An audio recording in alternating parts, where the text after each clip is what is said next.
The psychedelic revolution is here. If you want to integrate your visionary experiences into your purpose, get clear on your entrepreneurial path, and help people while you do what you love, then this podcast is for you. Welcome to The Psychedelic Entrepreneur, medicine for these times. I'm your host, Beth Weinstein. I'm a spiritual business coach, 3-time entrepreneur, and a lifelong student of psychedelics and sacred plant medicines. You carry your own unique medicine, and your medicine is what we need for these times. This podcast will help you to share your medicine so you can create transformation in the world. Listen in on conversations with psychedelic leaders, changemakers, and conscious entrepreneurs who are living proof that a better world is possible when you follow your heart and live in alignment with your soul. Hello, everyone. Welcome back. I'm so excited to finally get to meet and hang out with Joe Moore of Psychedelics Today. Hi, Joe. Thanks for being with us. Thank you for having me. I'm excited to be here for my first time. Yeah, so good to finally have you on. So Joe Moore co-founded Psychedelics Today in 2015 with Kyle Buller. As CEO, Joe has created one of the world's best-known psychedelic podcasts, blogs, and training platforms. Joe combines 20 years of experience in software and multinational project management.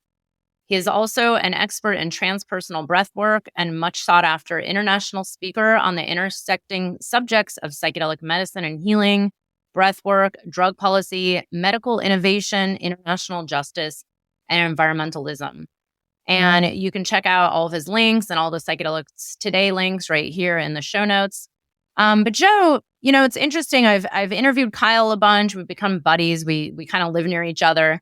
But with you, I didn't really even know your role in Psychedelics Today and your background until I found out you're also a fellow burner. I was really excited by that. But I would love to hear, what's your story? How did you even come to this place of helping co-found Psychedelics Today? And what did you used to be doing in your career?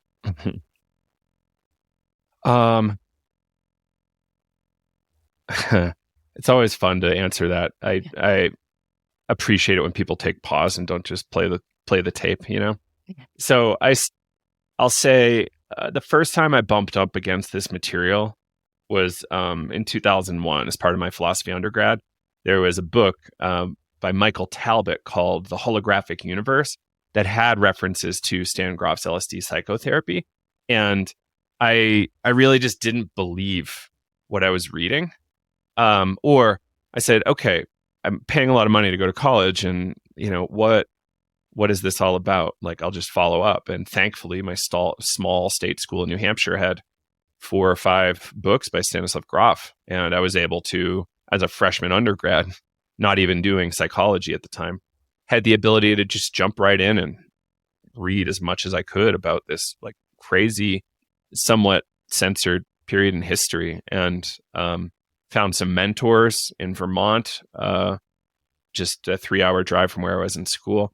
And they were friendly with Stan. They were holotropic breathwork facilitators, had their own interesting psychedelic histories. And I was the folks over at Dream Shadow. And I did a lot of holotropic breathwork, a lot of facilitation and support. And effectively had like a many year mentorship program training style.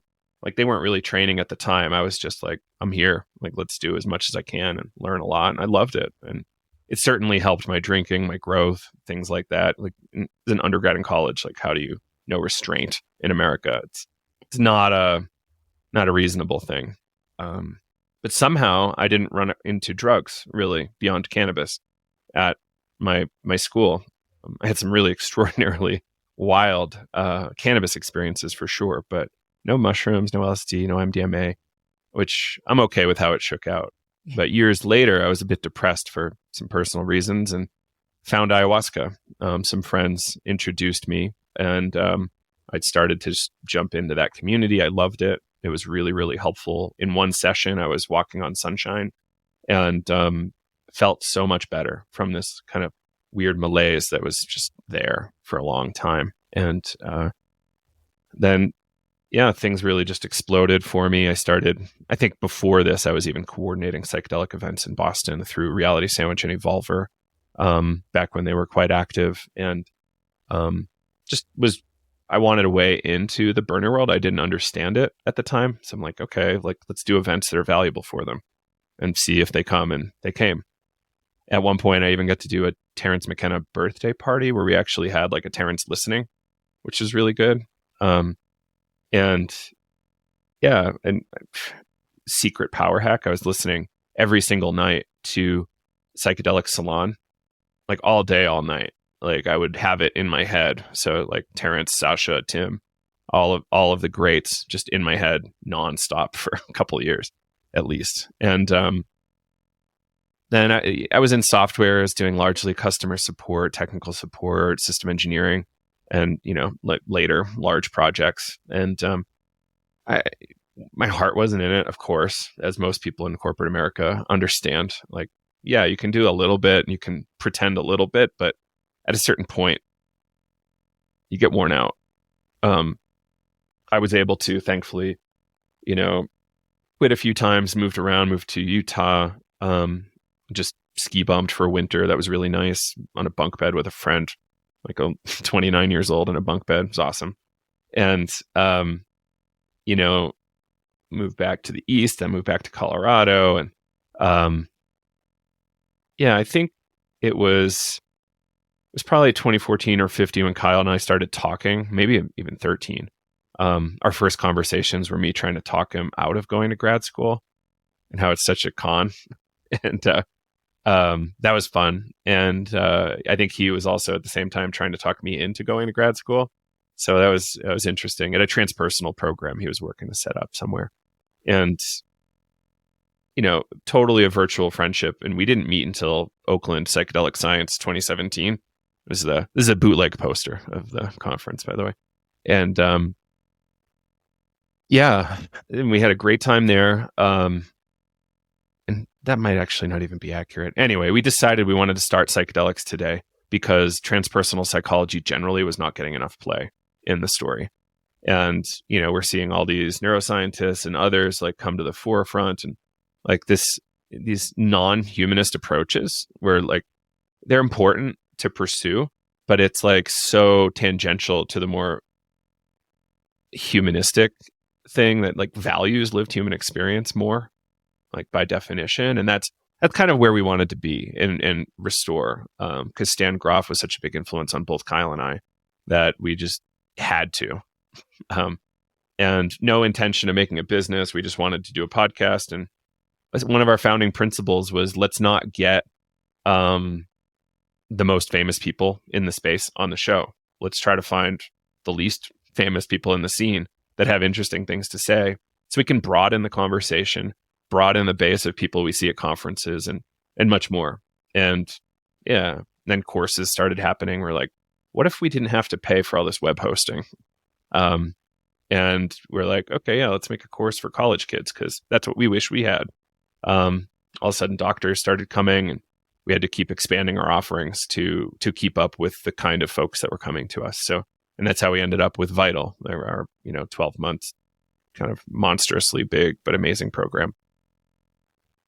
Wow, this is an incredible story. Thank you so much for sharing. I love where it was kind of non-intentional. It was just out of this passion of yours, and this kind of like you had to, because you saw something missing out there in the marketplace. And I just love to point this out because, of course, a lot of people feel this in them and then inside themselves and are afraid to go take the steps to make it real. So let's talk about where Psychedelics Today is today. I've personally noticed over the last, 4 or 5 years, this like huge expansion, a lot more courses, of course, definitely a bigger audience, I'm sure. This growth has been exponential in interest. And then, of course, the mass media and books. Where are you guys at today, and where is Psychedelics Today going in the future? Oh, big questions. So where are we today? We're about to hit 5 million downloads. Like in a few days, we'll be at 7 years old. we've grown from a team of 2 to a team of 15, occasionally more when we do some big projects. And we've got staff in Europe, Australia, Canada, occasionally Mexico, United States. So we have a pretty global team. And I love that.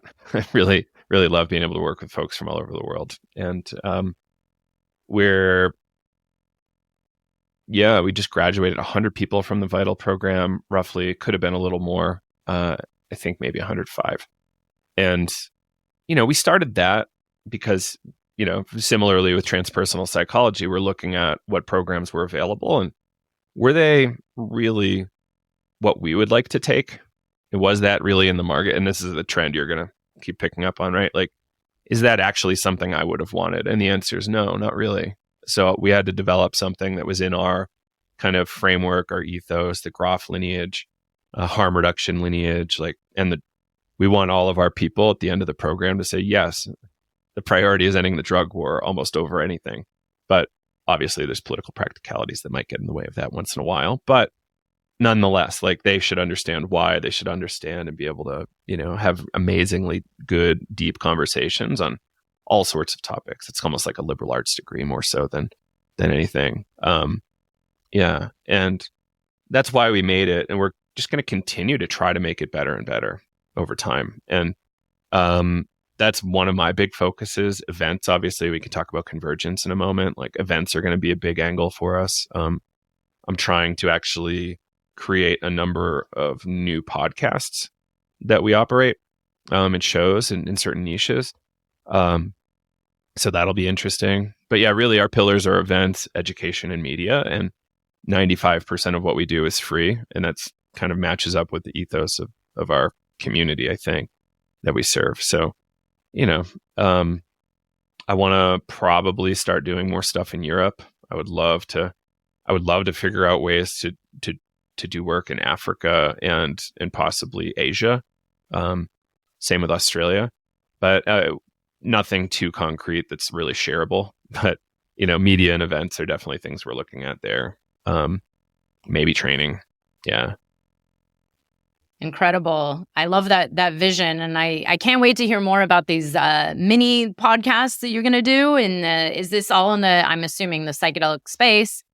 And is it that you envision going into more specific niches and having a podcast on that? Or is it, yeah, totally, short? Exactly that. Okay. Yeah.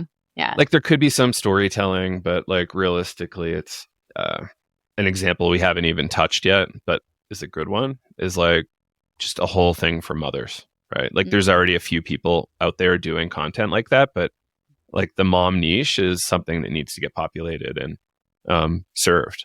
This is a really important segment of the world's population, and they, need support and good media, right? And then there's, what if it was Psychedelics Today, but operated by all Indigenous people? What kind of amazing content would that look like? So these are examples that I'm shooting off the cuff that I haven't even developed yet, but would be amazing. So I just see that a lot of depth could be created in certain particular niches. Yeah. And I agree. I've talked about this as well. And I've seen this even just with my own clients where, maybe they're doing integration coaching, but, it's not just about being a generic integration coach, but it's who are you wanting to work with? Where's your passion lie? Where's your skill set? Where's your, your heart pulling you? And that's usually towards a certain, specific niche or a group of people or someone suffering from a certain problem. But let's talk a little bit about what you see in the future of events for not only Psychedelics Today, but the psychedelic space. So as someone who's been at this, I've been in this space for, 33 years. It has been part of my life, but, professionally in this space for about 4.5, 5 years now. And what I've noticed over the years is a lot of these conferences, which these days there's a dime a dozen, they tend to all have the same speakers. They tend to be geared towards, people with PhDs, academia, whoever's doing the latest research. And personally, and I know I'm not the only one who feels this way, I'm starting to feel like these conferences all are the same. like there's nothing really that new and exciting happening. Is that just me, or what are your views on the psychedelic conference world and where it might be heading? So you heard how I talked about media earlier, right? Like we wanted to raise new novel voices. Like I love Rick Doblin, but like how many more times do I want to see him present? Like, I don't know, maybe 10 more times max. But like that's flexible, Rick. But if you have something good to say, I'm there. But like, how many times do we want to see the same folks? And what hearing how you were describing that, Beth, it's what a lot of these events are trying to do is be everything to everyone. And like what happens in the conference space eventually, you should have tracks, right?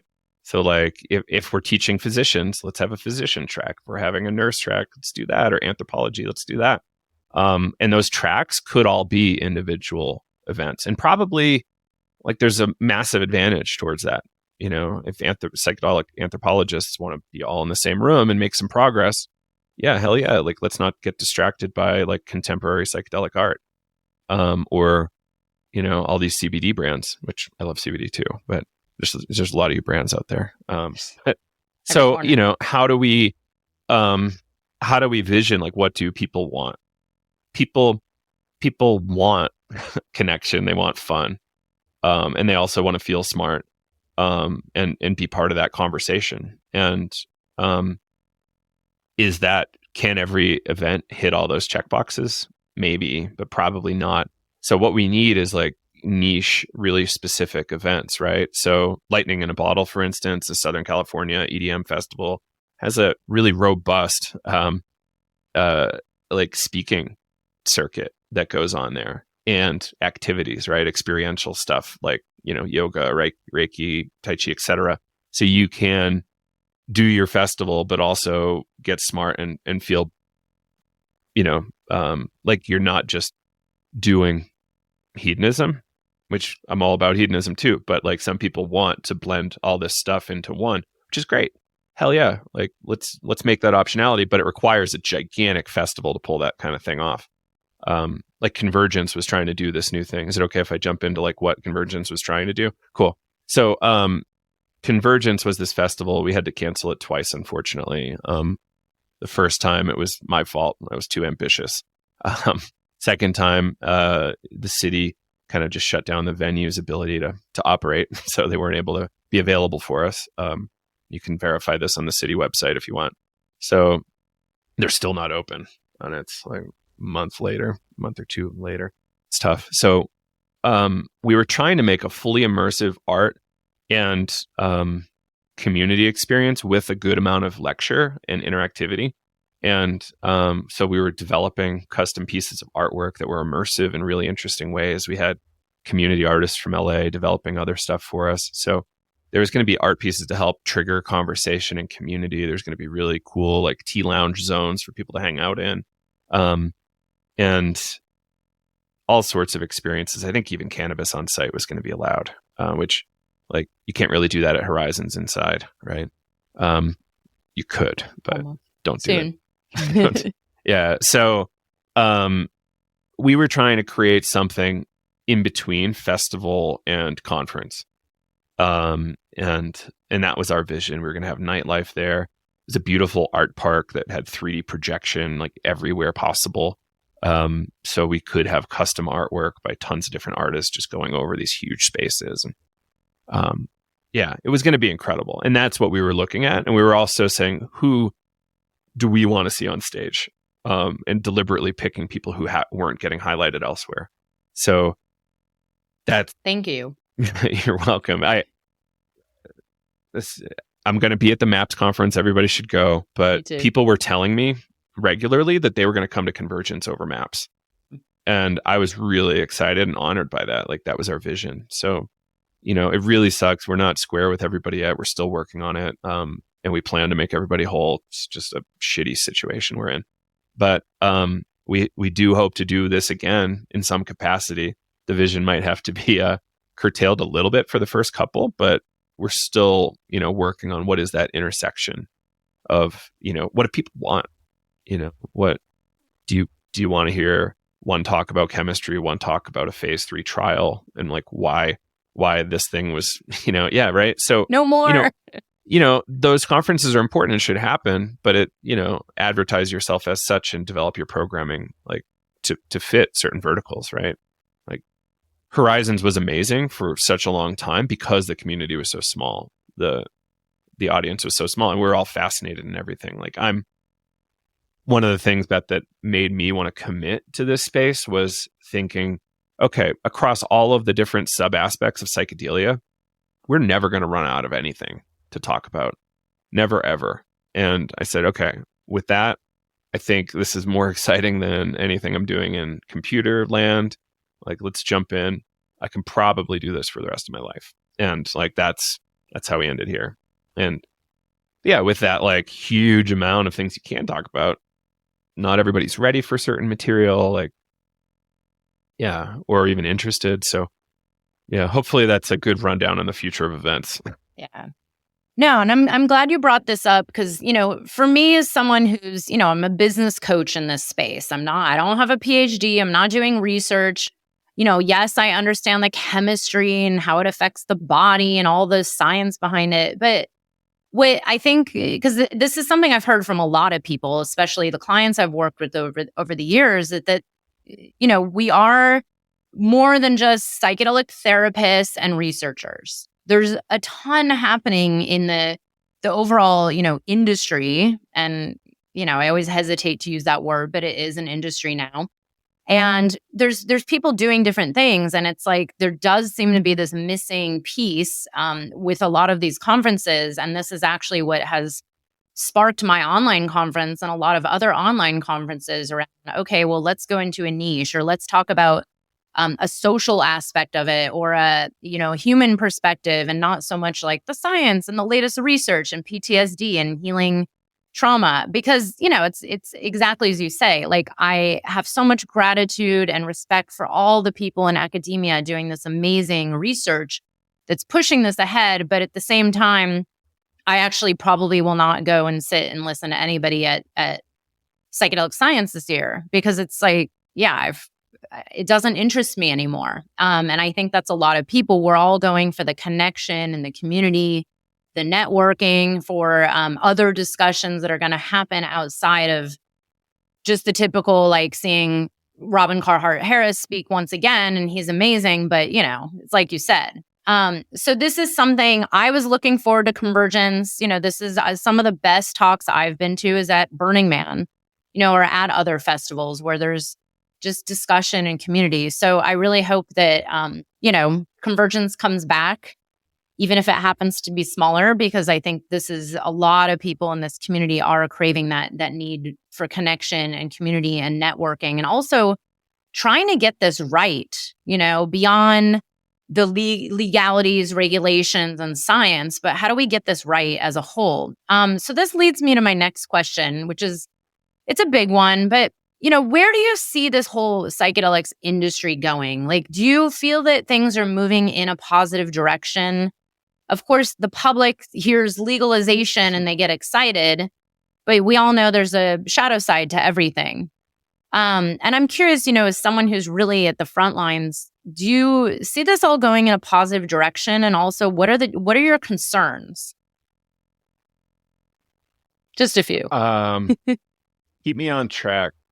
So, yes, I think it's amazing what's happening. And I think this is going to really, really, really help the human species as a whole. And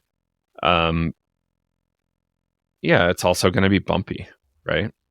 So there's going to be some big fights. In the IP side, the corporations are going to sue the shit out of each other for quite a while. And it's going to look a little bit like software where like Apple and Microsoft are just constantly suing each other. Like, Canon and, Nikon suing the shit out of each other constantly, and Samsung in the mix too. Like, that's the kind of stuff. It's just going to be forever lawsuits on this kind of pharma side, which sucks, but that's the nature of the system we're in.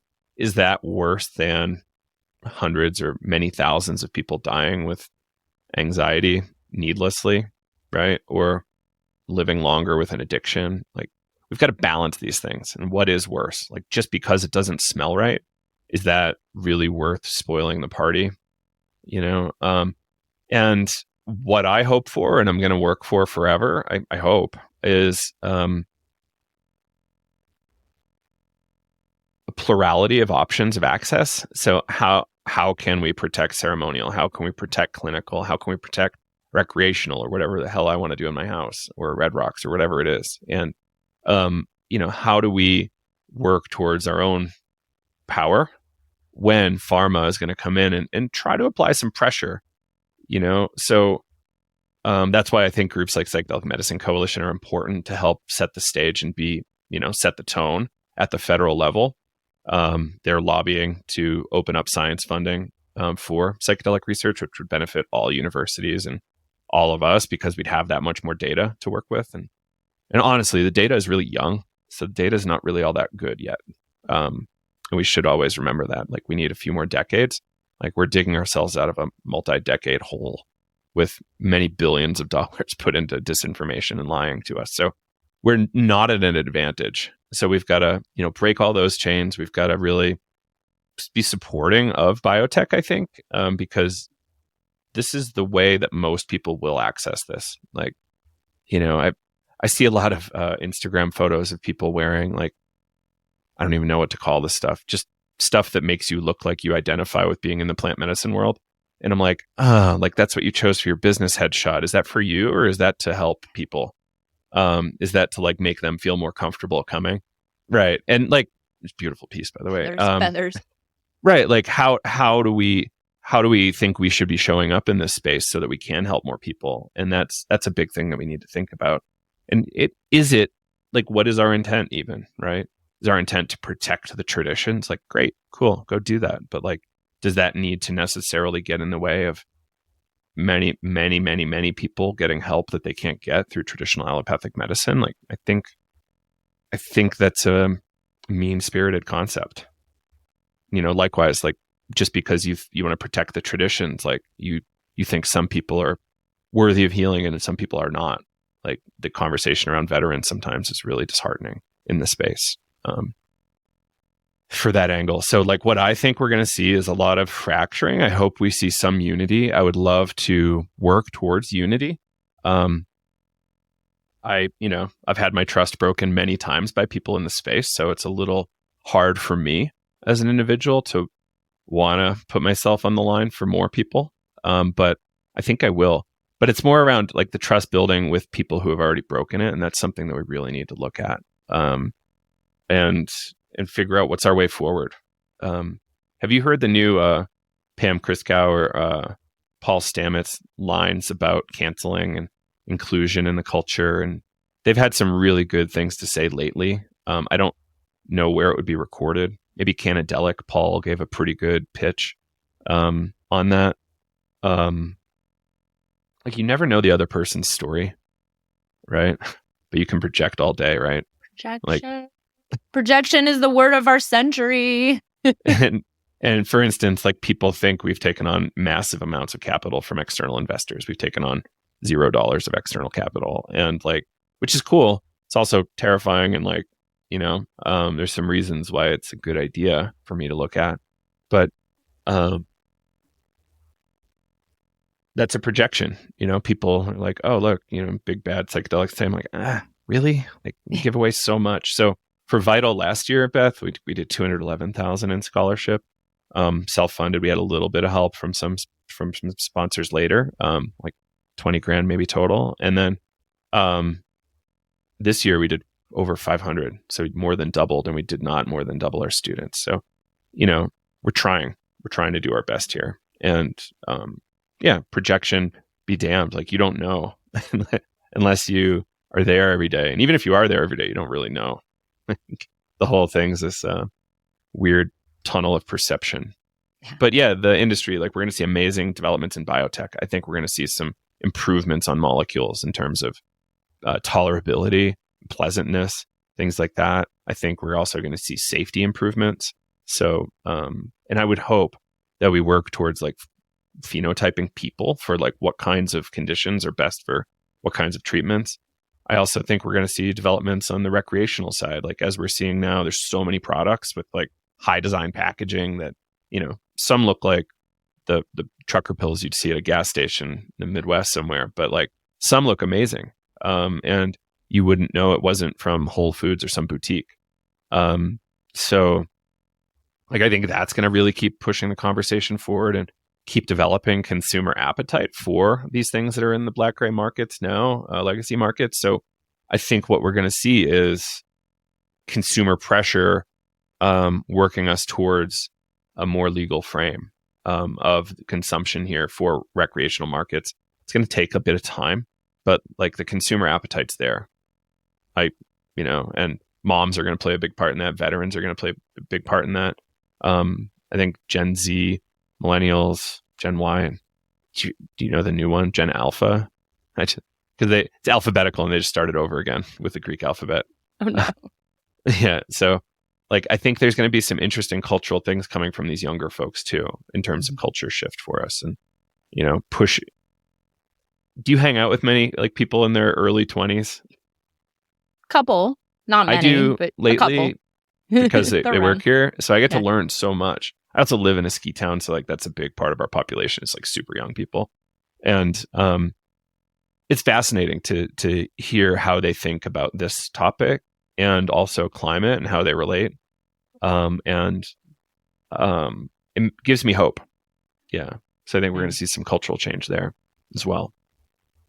Thank you so much for sharing. I generally, and I'm an optimist overall, because I always see the bigger picture here. It's like you say, it's like the healing of humanity. It's like we are in a mental health crisis. We're in so many other crises. And what's more important, picking on the measly solopreneur who's just making ends meet in the psychedelic space, i.e. people like me and you, right? Like you're not a solopreneur anymore, but we're just regular people trying to work towards a bigger vision that we want to see for the planet. And I keep telling people, look, if you're going to cancel and project, you know what? Here's a VC with a few $1 billion. It might be better for you to project onto them instead of me, right? Like this whole, because I stand very much like you, is like, why are we interested in this to begin with? And, when you actually work with Indigenous elders, most of them, at least all that I've worked with, they all have a vision of unity.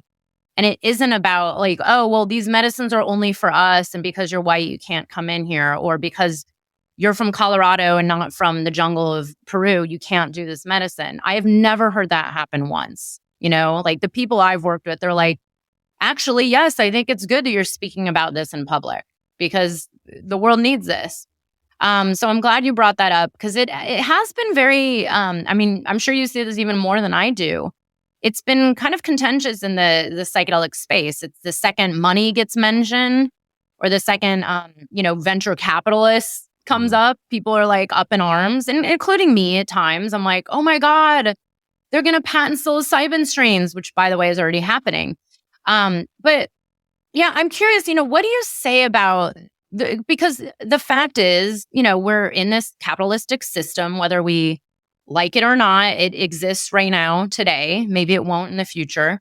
But what do you say to people when they do come up against like money and psychedelics? Because right now we are in this kind of weird place where it's not so accessible. As someone who maybe wants to be let's say a psilocybin therapist, it's not going to work to charge $200 a session. And even $200 is not very accessible for some people. Because time, energy, how it goes. So what do you say to people when it comes to, receiving money in the space or having conversations about money? The fact is most of these psychedelic therapies are quite expensive right now. And even ceremonial containers tend to be on the expensive side now too. So what are your solutions for this or, thoughts around this?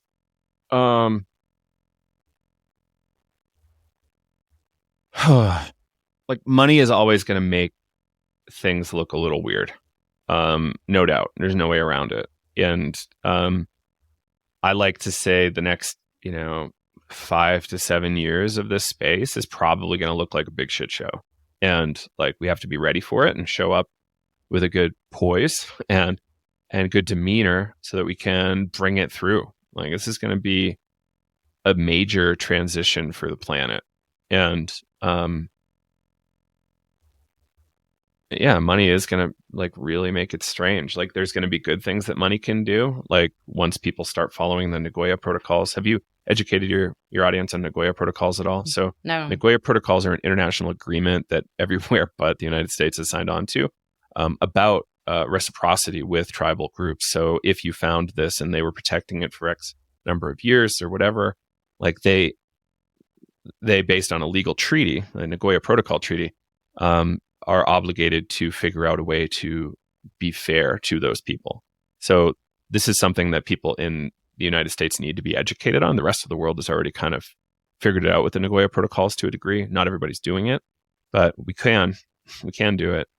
And I think that would be a really good thing and a really good outcome from a lot of this stuff. So, say, for example, you're going to make a molecule, bring it through FDA trials. Like, if you were able to bake in Nagoya protocols to your business, then like that's a massive net benefit for that group that you got it from. Yeah. And then, to me, a lot of this happens because of the drug war. Like, how affordable would a lot of this stuff be if prohibition was not in place? And how much safer would it be if prohibition was not in place? Because you're familiar with the iron law of prohibition at all? I know a little bit, yeah. Yeah. So like, the more illegal something is, the more it impacts pricing and size of package. The classic example is like American alcohol prohibition, where beer went away and whiskey came forward. Okay, like the reason we did this was because we didn't want to see drunk people. But what you did was force people to use a harder thing. And, we could see this in opium. Like, people don't necessarily want to shoot heroin. Like, they really love smoking opium. Like, people only jump to heroin from prescription opioids when their supply runs out. And so, like, the way we're operating is like creating this struggle. Bring me back, Beth. Where were we?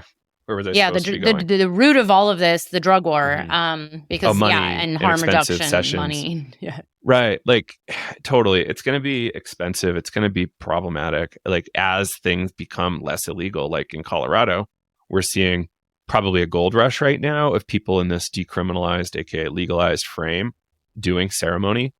At a certain point, supply and demand kick in, and like, yes, we don't want to think about economic forces when we're thinking about these sacred things, but like, that matters, and that can change the shape of the experience. That can change who can access the thing. One of the lines I say regularly is, "I'm not done until I'm buying LSD without a prescription at Walmart," just to prove the point of like how far I want to go here. And at that point, LSD would be probably 10 cents a go, maybe less. Which, like, it's already a bargain per hour. So, like, what? Yeah, and mushrooms are crazy cheap too. Like, Compass is going to make it so we can't get access to mushrooms. Like, you can grow all the mushrooms you want for the rest of your life for $20. Yeah, right. Like, and they can't really enforce that very easily. It's really hard. You can buy everything legally in most states in the U.S. So, like, how are we really worried, or are we really worried about the right things? Like, this is something we need to consider. And are we getting distracted by puppet masters that want to like steer us in a certain way, conversationally, right? Like, what if 3 or 4 of the most powerful players in the space have a secret beef that we don't know about, and they're using their money and influence to fight each other in this weird chessboard of psychedelics? Like, so, how do we maintain access and keep costs low? It's by having a plurality of options. And like, some people are only going to want to do the MAPS protocol. No, some people are never, ever going to want to go do ceremonial ayahuasca or, an underground LSD session. So it's going to be a function of time and experience. And like, do we really need a therapist for all of these parts? Is there a way to sub in somebody who's not as expensive? we should probably also look at how much these people are charging anyway. But yeah, that's a whole other it's a lot of education. Like I don't discount you went through a lot of school, but like the bill rate just makes it so that even people like me can't afford you. Yeah, so it's like there's a big issue here. And yeah, so that's why I think we need all the ways. And cluster busters, for instance, cluster busters helps people with cluster headaches. They actually teach people how to grow and consume on their own. No therapist in the mix at all, effectively a free treatment. Yeah. So like we need to be thinking those things that are really taboo thoughts in the space right now. But we need to lean into taboo and explore it. Like if it's taboo, we should be asking why. It's not that because it's taboo, it's good. It's that because it's taboo, it worthies attention. Right. Thank you for bringing that up. It's funny because I've been thinking about this lately about the term that I've just made up, but makes sense, psychedelic sovereignty. Like take your own healing into your own hands. And it's kind of ironic because, you know, I do understand, like, if my mom were going to go and work with psychedelics, she would definitely need a one-on-one sitter and probably someone highly skilled, highly trained professional who knows what they're doing and dealing with, you know, everything under the sun, trauma. But, you know, like you said, do we really even need a therapist for this? And there's been so much argument around what is proper training and who do we trust and being discerning and education.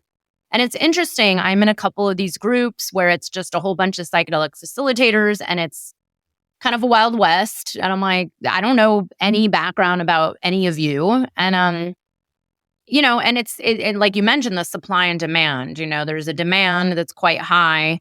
So now the supply is getting higher. And now there's even, you can buy a $97 class on how to trip sit. But, you know, this is where I wonder, what is it that we, you know, like, it's like trying to get the balance between harm reduction and also serving this demand.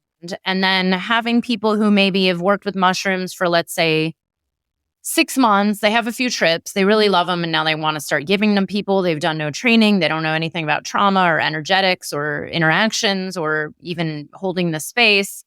You know, do you feel like, okay, like I believe in freedom and cognitive liberty, like, hey, anybody should just go give mushrooms out to anybody, or do they need a 12-month vital training? You know, it's like, where do the lines draw? And how do you feel about that? Because it does feel like it's Wild West. And of course, like you said, it's going to be a shit show. And we're going to probably hear some more stories and more harm and this and that. But, you know, like, how do we come to terms with this idea of like investing $15,000 into training for a year and a half versus guy on the corner who just wants to give mushrooms to his neighbors?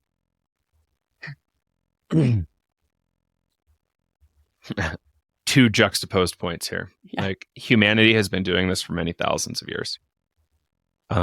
Second, holotropic breathwork training, no drugs involved whatsoever, and it's at least 2 years, at least.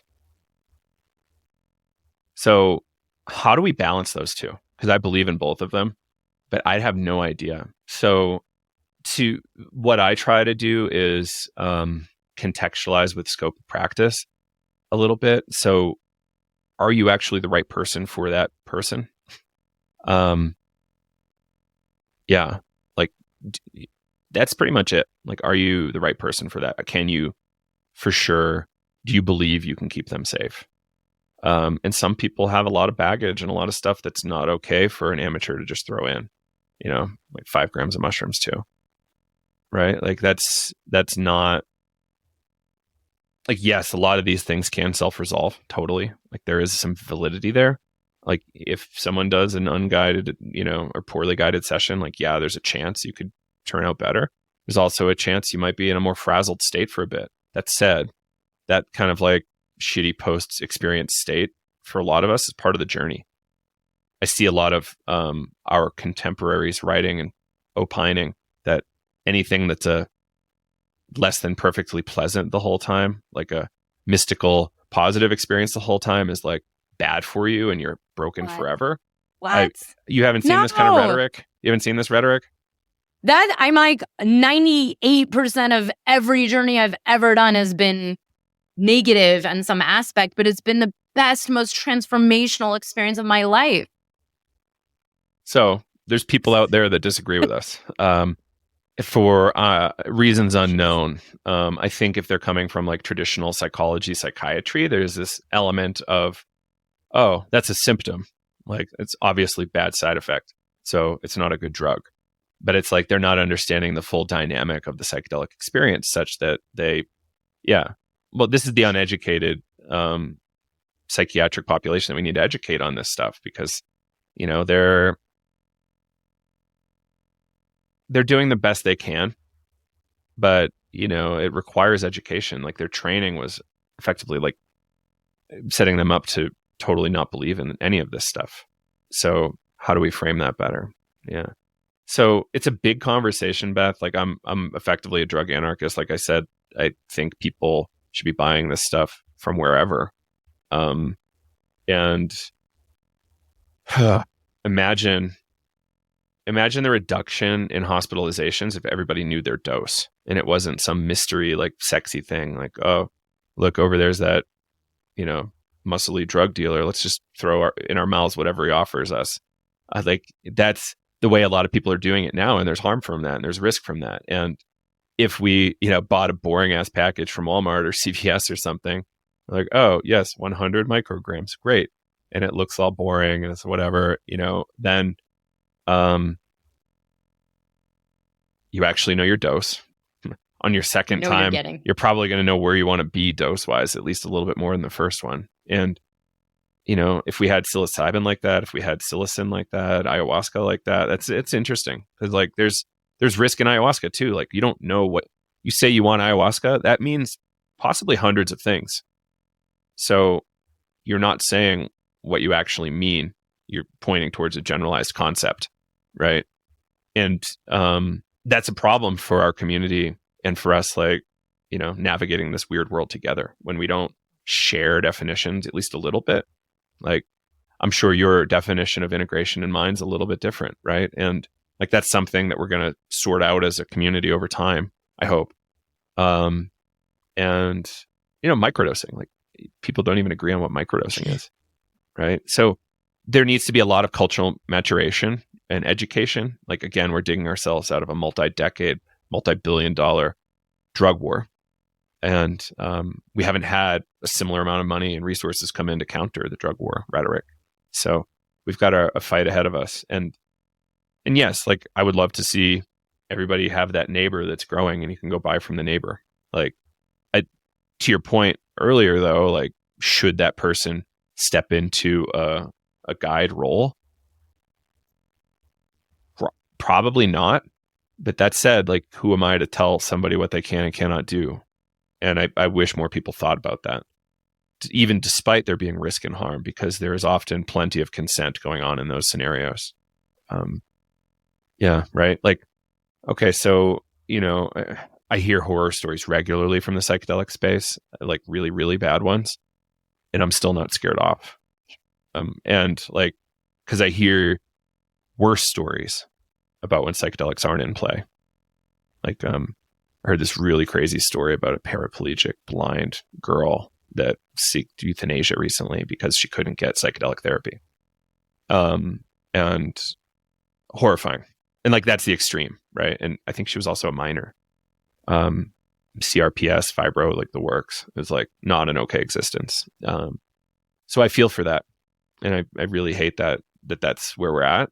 So that's why I'm like, okay, the feds aren't taking care of us. Like they're keeping us safe, but like, are they really? And we need to take a lot into our own hands. And like, you're right, sovereignty. And that's why Vital is not just for therapists or doctors. We're doing it for everybody. And I think more people should be trained because this is a more human skill.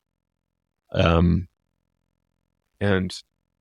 like, yeah, therapy is amazing. It works well for folks, but you can't operate if you're operating under your license, you can't operate like a normal human. You have to operate within certain rules. They call them ethics. But you have to act a certain way, which isn't necessarily perfect for people. Like, for instance, how touch sometimes needs to be in session is not necessarily something people can do if you hold a license. Yeah. Which is I've actually done podcasts on this. I mean, because we and I'd love to bring you back to talk about that, because there's so much healing that is done with proper touch, with like, again, somatic therapy that involved touch has been one of my greatest healers, on my own personal path and for integration. And then the second one thing goes wrong with woman in California who had a transgression from 10 years ago that made the psychedelic news everywhere, all of a sudden no one wants to do anything. It's like everyone's afraid of getting canceled. And then, like you said, the licensing, I actually have a lot of clients who are nurses, doctors even, who have trained in this space, who've trained in, different forms of somatic therapy or breath work or, other healing modalities. And they're ready, they're capable, they're trained, they even have, the medical background. And then it comes down to, well, I don't want to lose my license. I hear this all the time. My license. And I'm like, but then they say, oh, but I have all these clients who are suffering and they're not getting help and they don't know where to go. And we've tried everything, and it's like you said, we're so focused on like what's going wrong and who did what. And like, the one white person that's serving ayahuasca is bad or whatever it is. I've heard everything at this point, but it's like you said, what about all the great things that are happening? Like, do we actually take inventory of the amount of people who are having their whole lives turn around, or families healed, or relationships functioning, or maybe now they've gotten their life in order, former addicts, veterans, people on the verge of suicide, which, by the way, my clients who work in this medicine space, numerous clients of mine over the last few years have saved people from suicide. And have you heard huge. This line recently? Like, in veteran suicide is a big deal, obviously. Like, we kept saying 22 a day. It's 45 actually. I've been hearing people who are against decrim legalization saying things like, we're manipulating and using veterans to further our ends. Oh my God. Yeah, I must be reading different stuff than you. I know. I try not to read too much, because it's like, I try to stay in my pillar of what I'm doing. And because again, like, we have to pick and choose our battles. And I'm like, you know what? I'm focused on my sacred work in the world, which I know is good work and I know is important. And it's my contribution to the larger vision that I have for planet Earth. And I don't want to even get caught up in a lot of the BS, as I call it, because it's like, it's huge amounts of projections. And I'm like, wait, why aren't all you guys like taking that energy and moving it inward and doing your own deeper shadow work? Because it's the only way our human race is going to survive the next 10, 15 years. Like, look so for inward. me, like, I'm going like, okay, the way I show up like that is with climate and environment and like federal corruption, right? Like, those are the three areas where I have no tolerance like that. So I like look at where I'm struggling. And I get it. Like, they think it's the biggest issue in the world, but realistically, all that psychedelic abuse, how does that rack up and compare to what your tax dollars are going to by incarcerating and harming Black and brown populations, like, worldwide, honestly, because of the exported war on drugs. And 100,000 overdose deaths a year. How many people are getting incarcerated? Like, Black people are going to jail for a gram of cannabis for sometimes many, many years. So, like, get off your high horse. Like, the trick really here is to unify, fight back, get our freedom back for all of us. Yes, you're a little bit special for being a psychedelic person. Totally. I get that you're special. But really, like, we need to be helping everybody. Like, if we're trying to help the whole planet, we need everybody back. All these political prisoners back and rehabilitated and, with their families and working on this same global fight that we're all working on. How do we survive a few more decades on this planet? Which is the ultimate. Nice. Yeah. Yeah. Like, with the recent news on the ocean temperatures that came out in the last few days, like, we've got a project ahead of us, people. And to be like bitching about, Rick Doblin said this or that, or, they didn't fire the person the right way. Like, come on. Like, we've got some really fucking big things to work on that are different from that. And yeah, totally. We need people to be accountable, but at what cost? At the cost of all lives on the planet. Like, that, I go to extremes, of course. That's kind of a media personality does that. Good though. But, yeah. No, this is the way I look at it. It's like I always connect to the bigger picture. It's like, am I going to argue over whether or not you think cacao is okay to be served by, a white woman in New York? Like, I'm like, I drink it because it tastes good. Do you know what I mean? And I've seen everything these days because now people are up in arms over just anything there is. And it's like, well, wait, why are we all here, incarnated here at this time during great change and urgency on Earth? Like, there's an urgency, which I believe is highly connected to this growth in plant medicines and psychedelics, and I'm pretty sure a lot of people in this space would agree. And this is why I've been doing this series called Psychedelics and Purpose for all these years. It's like, yes, there's people, the solopreneur and the healer, the coach, but then it's all connected to this larger vision of like, what is the purpose of all of this? Where are we going? What is the vision for the future? And that's where I really just try to stay aligned with like, okay, I can try to get beyond the nitty-gritty BS and stick with what's important. And every elder I've talked to over the years says it's the healing of humanity. It's the awakening of the heart. It's the unification, the awareness, the connection to the earth, like these big things. It's not like, oh, my medicine's only for me because I'm from a tribe in Brazil, which, by the way, I have yet to actually hear anybody say this to me. But I want to ask you one more quick question before we go. It's a little like changing topics, but it's come up a lot recently around, this influx of psychedelic integration coaches and people working, psychedelic integration specialists, people who go through Vital or other training programs out there. Do you feel like this has picked up, and is there going to be a need for, a psychedelic integration coach? Because there's still some kind of questions where people, and I know this because even communities that I've sat with over the years, there's people that do no integration. Like, they don't seek therapy, they don't have coach, they don't seek anything else, they don't meditate, they just kind of take medicine and then go back to their life. And we all know that's just, and there's no judgment there. It's who's to say what's right or wrong. But do you believe that this notion of being a psychedelic integration specialist is going to be needed in the future? And is it even being needed now? Yeah, it's needed now, and yeah, it will be more needed in the future. The projections are insane as to like how many jobs are going to be needed in the space. Like, and that's just for like looking at MAPS's projections around licensed people in their program. It's insane. Right now, more people are using psychedelics regularly than ever before in history. And I see no reason why that trend's going to stop. What are they going to make it illegal again? Like, as if it hasn't been illegal, right? So, like, if they started going really anti, the voices would get so amplified on the pro side that there's no way. And at least from a price point perspective, Beth, like, I think there's an endless need relative to, users of, integration work. Like, people need to be doing it. There's going to be a massive, Kyle and I have been talking about for a bit, the idea of spiritual emergence or emergency. Like, there's going to be a lot of spiritual emergence, and therapists aren't equipped to handle that. Like, and these people are at risk on occasion of going to hospitals. So how do we look at that realistically? Because I don't think we have even good projections yet on what this looks like at scale. Like, what kind of numbers are we going to see?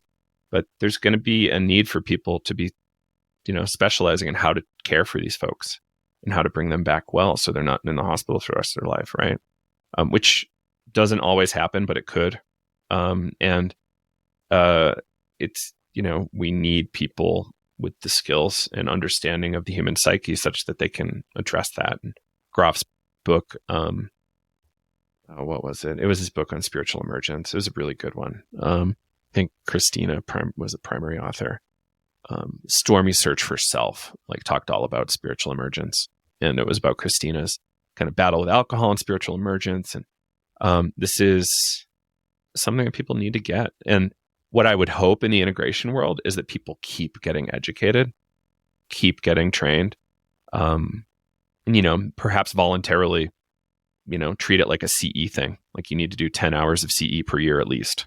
I don't know if there will ever be a certifying body for this, but maybe. So that's what I hope. And I think there's no end in sight for how many people are going to be needed, at least for the next 50 years, in my opinion. No, thanks for bringing that up and sharing. And I know, because I've actually seen what I've been witnessing even in the work I'm doing is like, whoa. I mean, things are just moving so fast, and it's like people are just coming into these, like, it's like an overnight process, especially when you throw in go on a dieta in the jungle, you come back, and it's, life is never the same. It's not like you don't just go back to life as it was. And that's where, more and more I'm seeing so much need for this. And, but, it's been interesting to kind of watch the last few years as there's more and more people popping up in this space. Like, where is this going? Is this going to be a thing? Are people actually going to say to themselves, I might need to integrate that experience? We'll see. But, Joe, I want to give you a few minutes to plug what's coming up. I know you guys just started, I think, the new cohort of Vital. I will be seeing you at Psychedelic Science. But what else does Psychedelics Today have coming up that people need to know about in the next, few months? So in the next few months, we're launching a number of cohorts of Navigating Psychedelics. That's our 9-week, 47-hour program that we can do CE for. So we've been running that for many years. People seem to love it, and it's a great way to jumpstart your community worldwide. Sometimes people are in the same city, which is crazy to me, but I love it. That's probably our biggest news for the rest of the year. We are looking at conferences and events, and I think we're going to be partnering with the Psychedelic Medicine Coalition for their Washington, D.C. event that's going to be kind of really policy focused. Again, focus. And is there anything else? I think Kyle and I are talking about doing some of these Navigating Psychedelics in person live. So stay tuned for that. So if you want to do in-person training, that would be cool. And then also Vital meetups. So we're going to get our Vital alumni and current students together in some way. We're probably going to be doing some holotropic breathwork type stuff. Sorry, trademark issues, transpersonal breathwork. They still send me threats once in a while. It's fun. Really? So, whoa. Yeah. I mostly ignore it. But anyway, it's going to be a fun year. Next year is going to be even more fun, I think. Yeah, MAPS is going to be great in late June. Am I going anywhere else? No, I got Kyle flying all over the world for retreats. So thankfully I'm not doing that. Stay tuned for other kind of media projects and podcasts. Like, if people don't know, we have a couple books. We've got a integration workbook and a trip journal, both available either on our website at psychedelicstodayshop.com or on Amazon. If you want a hard copy, you can get it there. Launching all sorts of new classes, microdosing, neuroscience, like plenty of fun stuff coming up over here. Yeah. Just only wish I could produce all the courses I wanted to. I hear you there. I have so many ideas, and it's like so little time, but it's coming. Awesome. Thank you so much, Joe. This has been really amazing, and we're going to have you back on in the next, just kind of have status updates of this industry and where everything's going. And thank you. I just want to thank you so much for being at the forefront and doing all this work, taking a lot of the hits for a lot of us, and forging ahead and not giving up, especially I always remind people, it's like we are literally birthing this new, industry, even though it's ancient. But we've never done this before. So try to have some compassion, some unity, and focus on this bigger picture that we're all in this for. So, yeah. And be aware there are effectively intellectual terrorists out there that don't want us to have certain conversations. So be bold, have those conversations. And if those bullies come at you, know that you're in really good company. We need to form a coalition on this, please. Someday. I hope you enjoyed the episode. If you're feeling inspired, I'd appreciate it if you showed your love with a review. And check out my YouTube channel where you can find the video version of this podcast. You can also head to bethaweinstein.com to learn more about me and grab my free business growth trainings. Remember, you carry your own unique medicine, and your medicine is what we need for these times.